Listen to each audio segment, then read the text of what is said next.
Okay, I was thinking back in like the Bible stories, like the big themes of the Bible, like the virgin birth story.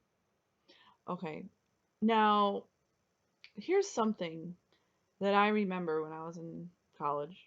Okay, I'm not college educated. I am college educated.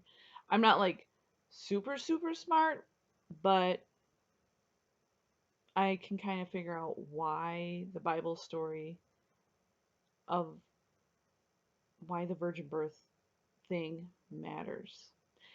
If you want Black lives to matter, you have to understand the virgin birth story. Okay, here's what it is. It's called housing location. Okay, it's called family event invitation. Okay, it's called social realities through the history, factuation, in fact, of the situation of the nation, basically. The nation of the United States. Okay, so if you look at history like Frederick Douglass's mother, how was she treated? Okay, was she treated like garbage or was she treated well? You know what I mean? There's a Diary of Life, Slave Girl, and then you compare it to another woman of a different sort of tone. Now, I'm not trying to say we should go and do a 1619 project. I'm not interested in that. I'm just looking at why is the virgin birth so valuable and important in the Bible story. It's not like the only event, and there's obviously other things that went on in the Bible that's like really scary that happened to women. Like there was the Dinah story in the old book of Genesis. She was taken. There's a story like Bathsheba. She was taken, and the women were not the treated very well until Jesus came along. Anyway, because without a virgin birth story, there wouldn't be any understanding of the value of the woman's womb, which is the most valuable part while going through birth and childbirth processes. So the womb is the most valuable thing. Okay. And when people are messing around with things, I have a video on the surrogate problem. Um, Something's going to show up, and it's going to be the surprise energy that no one wanted to hear about when the water went bad. Okay, that surprise energy. Why did this all these people start dying? Because the water was bad, and you didn't know everybody's situation, everybody's womb condition. So yeah, I'm not sitting here saying be entirely pro-life, like forcing life. There's no one that should ever force a woman to have um, octuplets. I mean, there's women that have quadruplets. No one should be leaving forcing something like that. That's not God. That's man and what man can do with fertility and other things. But we should focus on the fact of why Jesus came through the virgin birth, and it was God who inspired that and who was the one who pieced together the puzzle piece for us, okay?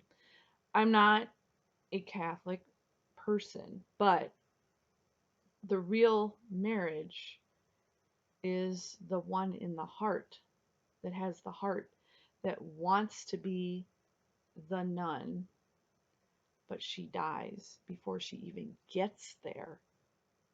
That's the real marriage supper of the Lamb. I'm telling you this because I know what I'm talking about.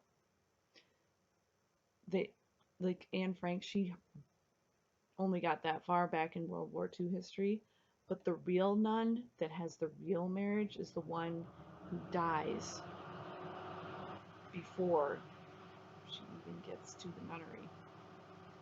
And then you can see how did she die? The water quality in the nativity story. Okay. And it works with all tribes, all nations, all tongues. I mean, the pregnancy calendars, they're equal. All people, all access, all nations, all tribes, all tongues, they use those pregnancy calendars. But when the water's bad, when the social situations are bad, and they want to take away the ultrasound, wink, wink, something isn't quite right, okay? Um, You cannot manipulate your own features from the womb, whatever you're given. Okay. From a nature-based womb, you know what I mean? Yeah, there's the severe birthmarks. You might have a tiny birthmark or not. I don't know everybody's situation. Everybody's an individual. The biometrics. Okay. Um, even a fifth grade level person can read about biometrics and how some people have red hair and some people don't, and why does grandpa have ears that stand out like this and do some weird curve thing, and then the other ones do this or something that's unique to each person sometimes. Okay. All right. Anyway, enough said. The value of the virgin birth story is in the water quality. It's not necessarily that every woman in the Bible was actually a virgin. Obviously, Ruth wasn't, but Book of Ruth. Um, but Esther was. Um, she was prepared to go to do the virgin things. She was like lined up and prepped to be the virgin though. She was monitored. Okay. So she was not just, oh, just be, no. There's quite a bit of difference between the ones. Okay. Okay. So anyway, just something to think about.